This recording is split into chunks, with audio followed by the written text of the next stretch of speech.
little buddies, the ulna, I always like to think of like the moon, you know, is like the Luna, you know, it's like they're in orbit around each other. These things are in orbit around each other. They love each other. They are just driving this little thing.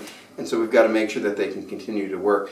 When somebody gets really jammed up, if somebody's got like epicondylitis, typically you can think of, I like to think of, this is the imaging of epicondylitis, where this thing is just way out in the breeze and they can't get it back. And the thing I like to do is first start by giving them their elbow back.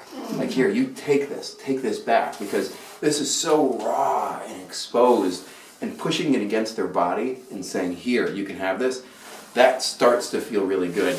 And then you do some triceps work and you get the things moving here. I'm really getting diverted.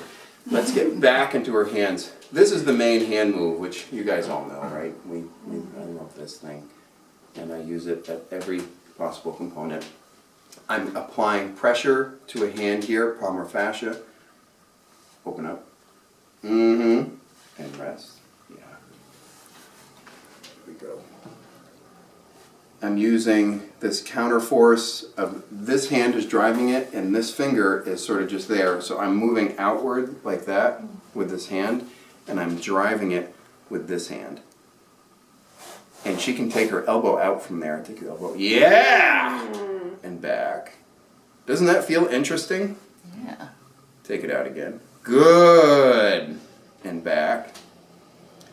I was working on my wife the other night, and she was like, "You don't do that in sessions, do you?" I was like, what? She was like, "You don't like say good like that, do you?" And I was like, "That's exactly how I say it." I didn't even know I was saying it. She was like, "You have to stop doing that, you know. You can't do that. People are going to think you're weird."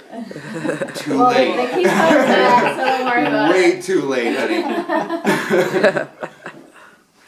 The woman I got that from, Nilsey, I'm taking a class with in Colorado in May, and I just can't wait. She does it even more now. And when I first talked to her on the phone, her voice has gotten so deep, I thought I was talking to a man.